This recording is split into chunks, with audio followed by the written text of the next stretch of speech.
کہ چھوڑ نہیں دے گا کہ مٹی ہو کے ختم، نا نا نا نا نا نا نا، یہ سب کچھ اللہ نے جو نظام بنایا ہے آزمائش کے لیے. آج لوگ تکبر کر رہے ہیں، فخر کر رہے ہیں، اللہ کے حکام کی دھجیاں اڑائی جا رہی ہیں، لیکن اللہ نے فرمایا تمتعو، مزے اڑا لو. میں نے بتایا نا لبرل لوگ زیادہ مزے اڑاتے ہیں، بارش میں بغیر کپڑوں کے انجوائے کرتے ہیں. مولانا لوگ تو بیچارے تھوڑا کپڑوں کا خیال کر لیتے ہیں نا. تو اللہ فرماتے ہیں تمتعو، بہت مزے اڑاؤ، شرابیں بھی پیو، زنا بھی کرو، حرام دوستی. جو شادی کی بات کرے اس پر تو بولو ہر وقت شادی شادی کرتا رہتا ہے ممبر پہ بیٹھ کے، لیکن زنا کرتے رہو بیٹھ کے، لڑکیوں سے حرام دوستیاں لگاتے رہو، یتیموں کا مال کھاتے رہو، بڑا بھائی چھوٹے بھائی کو وراثت نہ دے، انٹرنیٹ پر پوری پوری رات ننگی فلمیں دیکھتے رہو بیٹھ کے، لڑکیوں سے اسکائپ پہ ویڈیو چیٹنگ کرتے رہو. اللہ فرماتے ہیں تمتعو، مزے اڑاؤ، اڑاؤ جتنے اڑا سکتے ہو. ان مصیرکم الی النار، آنا آگ کی طرف ہے، کیونکہ میں رب ہوں، میری سزا پھر میرے حساب سے ہوگی، تمہارے حساب سے نہیں ہوگی. وہ سزا مؤخر اس لیے کی ہے کہ بہت بڑی ہے، چھوٹی موٹی ہوتی تو اسی وقت 2 تھپڑ لگا کے چھوڑ دیتا. یہ تاخیر اس لیے کی ہے کہ مہلت دے رہا ہے، مہلت، اب توبہ کر لو، اب توبہ کر لو، اب توبہ کر لو. نہیں کی تو اللہ فرماتے ہیں موت کا جب وقت آئے گا، پوری دنیا کی دولت بھی اگر دے گا تو میں تیری جان نہیں چھوڑوں گا. کلا انہا کلمۃ ہوا قائلھا، فرمایا اس سے پہلے توبہ کے 2 آنسو بہاتا.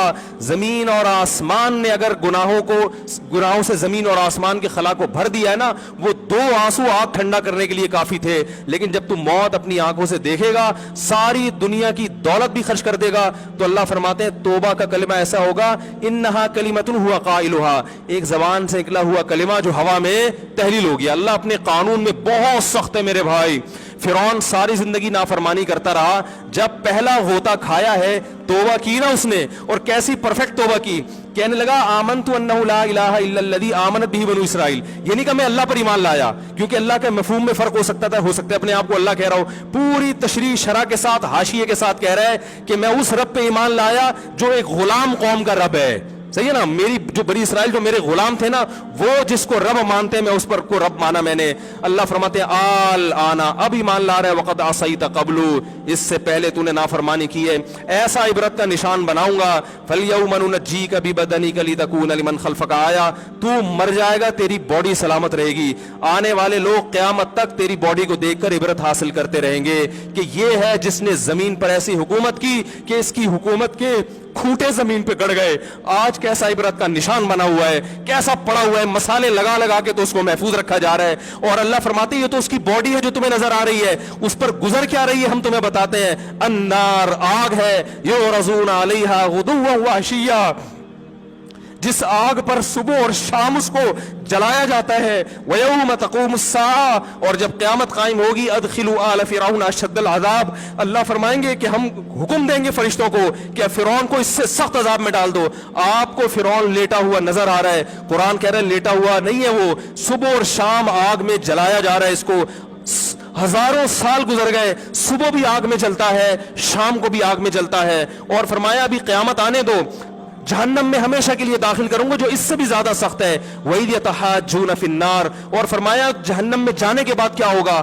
آپس میں ان کے مکالمے کو اللہ نے ذکر کیا ہے کہ جو فرعون کے ماتحت تھے وہ فرعون سے کہیں گے تیری اطاعت اور فرما برداری میں، تیری حکومت کی وجہ سے ہم نے موسیٰ کی بات نہیں مانی، اسے کمزور کہا. تو کہتا تھا موسیٰ کو بولنا نہیں آتا، موسیٰ کے پاس حکومت نہیں ہے، موسیٰ ہماری طرح پڑھا لکھا نہیں ہے، موسیٰ ہماری طرح براڈ مائنڈڈ نہیں ہے. ہم نے تیری دعوت کی وجہ سے موسیٰ کی بات کا انکار کیا، آج ہم آگ میں جل رہے ہیں. فَهَلْ أَنْتُمْ مُغْنُونَ عَنَّا نَصِيبًا مِّنَ النَّارِ، کیا ایک دن کے لیے تو ہم سے آگ کو دور کر سکتے ہو. تو وہ کہے گا کہ میں خود اس جہنم کی آگ میں جل رہا ہوں، میں تم سے آگ کو دور نہیں کر سکتا. اللہ فرماتے ہیں سب مل کے جہنم کے داروغ کے پاس جائیں گے. وقال الذین فی النار لخزنۃ جہنم ادعوا ربکم، کہ فرشتوں سے کہیں گے تم اللہ سے دعا کرو کہ کچھ عذاب میں تخفیف ہو جائے، کچھ مہلت مل جائے.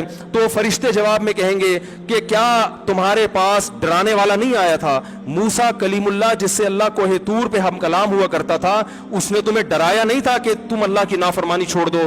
کہیں گے قالوا بلا، وہ کہیں گے ضرور. اللہ فرمائیں گے پھر اعلان ہوگا فادعوا وما دعاء الکافرین الا فی ضلال، فرشتے کہیں گے اللہ نے ہم پر پابندی لگائی ہے تمہاری سفارش کرنے پر، تم خود اللہ کو پکارو. اللہ فرماتے آج ان کی پکار بیکار جائے گی، کوئی اسے سننے والا نہیں ہوگا. دیکھو جب تک جسم میں روح ہے، ایک دفعہ انسان توبہ کے آنسو بہا دے،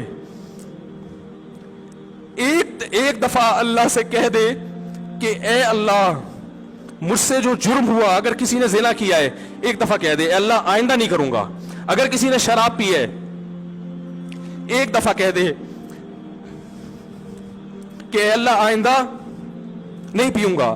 اگر کسی نے اپنے والدین کو ستایا ہے ایک دفعہ کہہ دے اے اللہ آئندہ نہیں ستاؤں گا. اگر کسی نے وراثت کھائی ہے ایک دفعہ کہہ دے اللہ حق واپس کروں گا, آئندہ کسی کا حق نہیں دباؤں گا. اگر کسی نے انٹرنیٹ پر بےہودہ فحش فلمیں دیکھی ہیں ایک دفعہ کہہ دے اللہ دیکھ چکا آئندہ بولو بھائی نہیں دیکھوں گا. اللہ فرماتے ہیں اس کے کہنے میں تاخیر ہو سکتی ہے. وَمَن يَعْمَلْ سُوءًا أَوْ يَظْلِمْ نَفْسَهُ ثُمَّ يَسْتَغْفِرِ اللَّهَ یجد اللہ غفور الرحیم, کہ ایسا ہی بڑا سے بڑا جرم کر لے اس کے بعد جب اللہ سے توبہ کرے گا بشرطے کہ روح جسم کے اندر موجود ہو, اللہ فرماتے ہیں یجد اللہ غفور الرحیم, اللہ صرف گناہ کو معاف نہیں کرے گا بلکہ یہ اللہ کو غفور اور رحیم پائے گا. غفور بھی پائے گا, پانے کا مطلب ہے محسوس کرے گا کہ اللہ نے اس کے جرم کو معاف کر دیا ہے, اور رحیم بھی پائے گا کہ مزید رحمتیں بھی کر رہا ہے. یہ اس وقت تک اللہ کی طرف سے بھائی پیکیج ہے جب تک روح جسم کے اندر موجود ہے, کیونکہ غیب کا معاملہ ہے. جب اس روح اور جسم کا رشتہ کمزور ہو گیا ایڑیاں رگڑتے رہو گے لیکن اللہ توبہ قبول کرنے کے لیے تیار نہیں ہوگا. اللہ سے دعا ہے کہ اللہ ہمیں اس وقت کے آنے سے پہلے سدھرنے کی توفیق عطا فرمائے.